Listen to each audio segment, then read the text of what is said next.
Bon matin à tous les gens, oh là là. Du coup, comme je l'ai sûrement mis dans le titre, aujourd'hui ce fut une journée avec beaucoup de physique. Voilà, donc notamment les 3 heures de cours ce matin où clairement on a douillé. Voilà, ça devient vraiment beaucoup plus compliqué, surtout conceptuellement en fait. On est arrivé du coup à la partie sur les solides indéformables. Voilà, donc notamment les mouvements solides contre solides. Genre, si c'était les frottements, ce serait cool. Mais voilà, il se passe des trucs très bizarres. Genre, si tu prends une roue que tu fais, et qui roule du coup sur une surface, en fait, si tu considères que c'est un mouvement qui est sans glissement, ça veut dire qu'en gros, peu importe la dénomination, mais en gros, ça veut dire que ça laisse pas de traces de frein, et bien le point de contact, en tout moment, il a une vitesse nulle. Et ça, c'est vrai. Et ça, je n'ai rien compris. Et ça, beaucoup de gens, je pense, n'ont pas compris. Parce que c'est complètement contre-intuitif, parce que tu dis, ça bouge quand même. Oui, certes, mais il y a une vitesse nulle quand même. À un moment donné, le point de contact, il y a une vitesse nulle. Du coup, c'est extrêmement bizarre. Puis ensuite, il y a un délire avec des axes de rotation. Puis ensuite, il y a des mouvements plan sur plan. Puis ensuite, on induit un moment cinétique. Puis ensuite, il y a une précession, une nutation. On n'a rien compris. Ouais, je suis vraiment perdu. Ouais, les effets gyroscopiques. Voilà, et bon, si c'était que ça. Parce que du coup, comme vous l'avez peut-être vu en story, je me suis rappelé aujourd'hui que le mini-test à faire en amphi, il va pas être la semaine prochaine. Mais il était aujourd'hui. Du coup, il était aujourd'hui. Et j'y suis allé quand même, parce que je me suis dit, voilà, c'est pas grave, tu vas quand même. C'est toujours ça de prix. Même si je me suis pas tout à fait bien préparé. J'ai quand même fait une feuille de notes avec les formules. Du coup, j'ai relu vite fait 2-3 trucs. Mais bon, le truc était archi chaud. Archi chaud. Chaud. Cacao. Euh, voilà. C'était un truc sur des obus à fragmentation. Genre, tu tiens un obus, du coup, qui a une trajectoire balistique, comme les exos les plus simples de terminale. Et au milieu du parcours, il va exploser en plein de petits morceaux. Avec un délire comme ça. Puis ensuite, ça se barre complètement en cacahuète.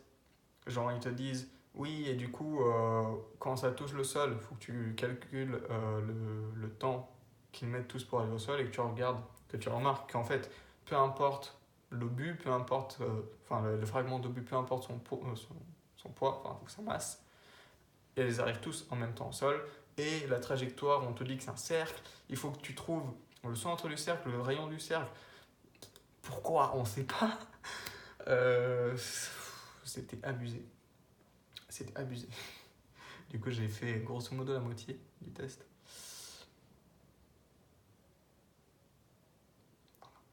Et sinon, on a eu analyse, ça c'était beaucoup plus sympa, beaucoup plus tranquille pour moi. En tout cas, on a commencé le polynôme de Taylor. Et le prof nous a donné un petit défi.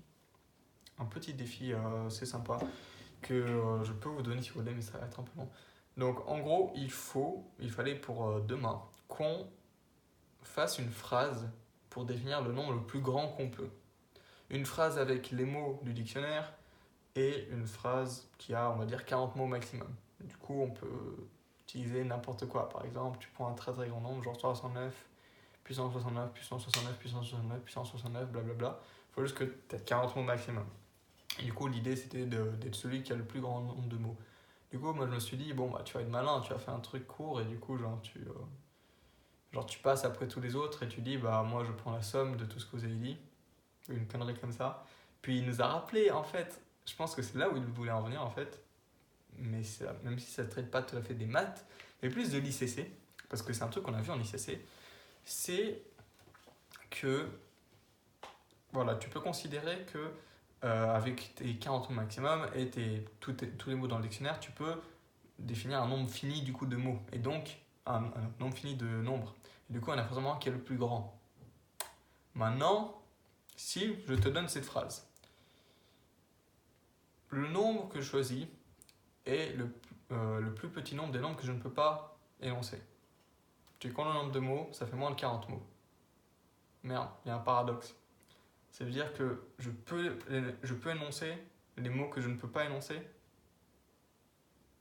Bref, en gros, il y a un paradoxe et c'est lié au fait que il n'y a pas le problème de la longueur minimale de, de mots, d'informations pour décrire un nombre, elle est pas forcément trouvable.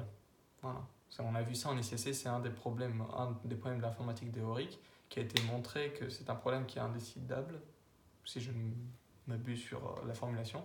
Du coup, c'est-à-dire que tu ne peux pas, il n'y a pas un algorithme qui te permet pour n'importe quel nombre euh, de dire le nombre de mots minimum qui te permet de définir ce nombre.